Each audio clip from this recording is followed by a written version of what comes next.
If your home is dusty and you feel like it's a never-ending battle, let me show you the best way to clean that up. The first thing to always keep in mind when it comes to dusting your home is start at the top and dust your way down to the floor. This is one of my cleaning rules. It is a pillar in really cleaning any room in your home, because if you start at the top and work your way down to the floor, you keep all the surfaces nice and clean and you don't make them dirty again. I know sometimes when it comes to dusting, you just see it and you want to clean it. I know I've done that in the past. But if you do that, unfortunately, when you dust something a little bit higher, more dust is going to fall and then you have to clean something a second time. I always try to remind myself when it comes to dusting is that gravity is my friend and really an extra cleaning partner, because if you start at the top and work your way down to the floor, everything will slowly settle as you clean. So you're working in the most efficient way possible. The next tip is to choose the right tool for this job. Now, I will say there are a ton of different dusting tools on the market. Some work and others not so much. And in my experience over many years of dusting my home and even professionally in my cleaning business, I just find myself always coming back to the simple, easy ones to use. The first tool is just a simple Swiffer duster. Now, I know you might be thinking, Brandon, that's the most basic dusting tool ever. I use that one too, and you probably have one at home. But the reason I recommend this is because it actually picks up the dust from the surface instead of just spreading it around or even pushing it up into the air, so then it settles back on the area you just dusted, which is very, very annoying. Now, one thing I will say about a Swiffer when you first get it out of the box, make sure to always give it a good spin and fluff. That way the duster head can pick up as much debris from the surface as possible. I still remember the first time I ever used one of these. I saw them at the store and I'm like, are these really worth the investment? Do they really do a better job than just a traditional duster? And boy, was I amazed. And I will say, ever since that day, these have always been in my cleaning kit. And if I'm cleaning, I always have one in my back pocket. The second tool is the damp duster from Scrub Daddy. And this is probably the most unique duster I have in my cleaning kit. Maybe the most unique duster I've ever used. And when I first saw it, I was very skeptical, but then when I actually used it, I'm pleasantly surprised. Now, the way it works is it's kind of like a sponge. It's very squishy, and then it has some grooves, and then as the name suggests, it's also a bit damp to the touch. Now, when all three things come together, when you run it across the surface, it actually picks the dust right off the surface and really leaves nothing behind. And you might be noticing a little bit of a theme here with my dusting tools. If they don't actually pick up the dust from the surface, they're not going to be in my cleaning kit, because that is key to keeping your home dust-free. Now, the other really cool thing about the damp duster is you can reuse it. It will get full with dust, but just give that a quick dust off in the actual trash and then a rinse in the sink and you're ready to keep dusting. Now, over time, these do get a little hard and just start to dry up on you. Do not throw this away because you're still able to use it. All you need to do is just give it a quick rinse in the sink, kind of just soften it up a bit, and you're ready to keep dusting your home. The next tool, and if you've watched my videos before, you probably already saw this one coming, and that is microfiber towels. These are amazing for dusting. Now, the way I like to use my towels when I'm dusting around the house is I'll take one and just get it damp in the sink and use that first to kind of go over the surface, and then I'll come through with a dry, clean microfiber towel and just buff the surface there, making sure there's no dust or streaks left behind. Now, the reason, again, microfiber works so well is it does a great job of picking up the dirt from the surface, so that way you don't got to worry about it getting up in the air and just resettling in your home. Now, if you want my very favorite, and I'm just going to say it, the best microfiber towels you can buy, these ones right here, the Clean That Up towels, are now available over on my website. Definitely check the link down below. If you can't get your hands on these, that's okay. A basic microfiber towel will work as well, but the more quality towel that you use, the more dust you're going to pick up. The last tool I like to recommend kind of depends on your home and the area that you're cleaning, but that is an extendable duster. The reason these are very helpful is it helps you obviously get those areas you can't quite reach. And like we talked about at the beginning of the video with dusting top to bottom, we don't want to neglect those areas and just leave the dust, because that will make our house dustier over time.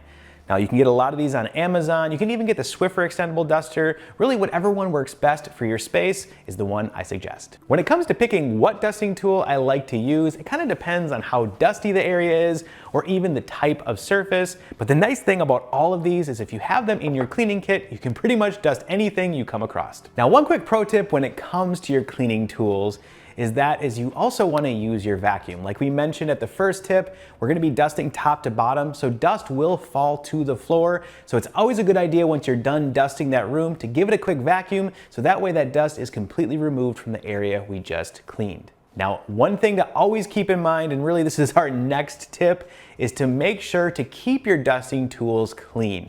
I see this all too often when people are dusting their homes, or I'll go into a space and grab a duster and it is filthy and just full of dust. Usually your tool can only hold so much dust, like your Swiffer head or even your microfiber towels. And if it's full, what you're gonna do when you use it is just spread that around the room, pretty much bringing more dust into that room, and you're never really gonna fully remove it, so everything will stay dirty or just get dirty again once everything settles. Now what I recommend is usually if it's a really dusty area, let's say you're using the microfiber towels, give it a good wipe down, then come back to the sink and give it a really good rinse. That will remove the dust from the towel, so that way the microfiber can pick up more dirt and debris. And that's the same for the damp duster, and obviously the Swiffer heads, you can wash those sometimes and that can work, but obviously once it gets to a really bad point, you're gonna wanna change that out to a new one. Now, one quick pro tip that I like to do is I love to use my Swiffer duster heads to dust the toilet before I clean them. This does an amazing job to pick up all that hair and things that really likes to stick to the porcelain. So I actually save my old ones just to be used for that job. That way I get a little more use out of them and can clean another area. If there's one thing I want you to take away from this video, it would be that a dusty duster doesn't pick up more dust. It's as simple as that. Keep your cleaning tools clean, so that way all of your hard work doesn't go to waste. Once you have your home nice and dusted and clean, the goal then should be to try to limit the amount of dust that kind of is floating around your home environment. And there are a few things I like to recommend.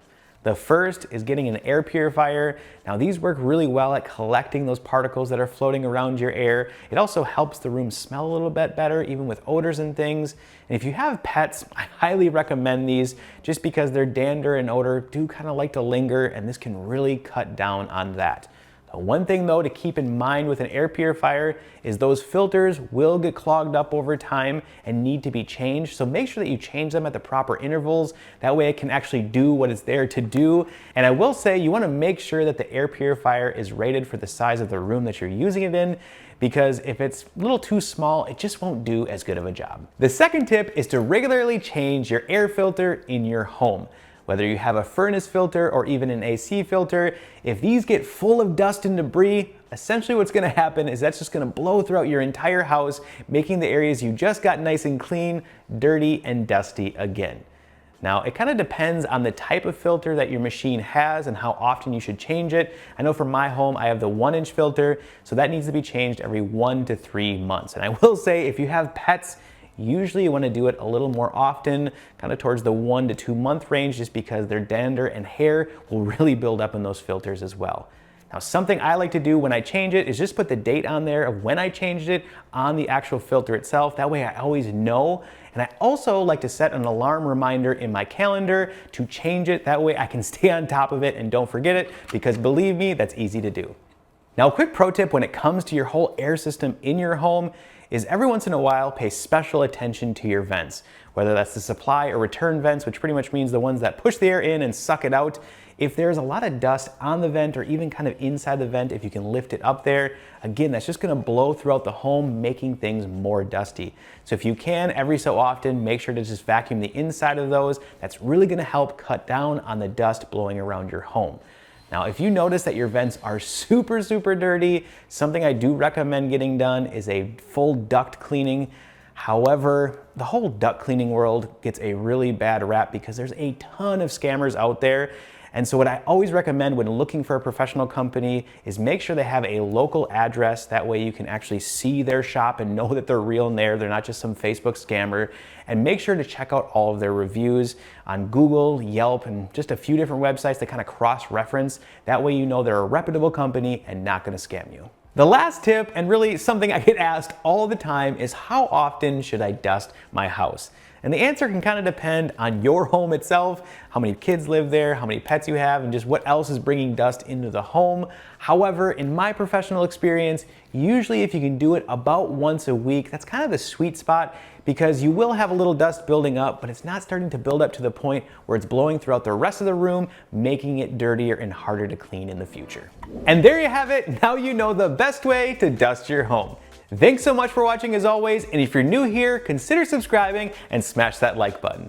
I also need to give a huge shout out and thank you to the Clean Squad members, both on Patreon and here on YouTube. Now, if you want to join the Clean Squad, definitely check the links down in the description below, and as always, I'll see ya on the next clean.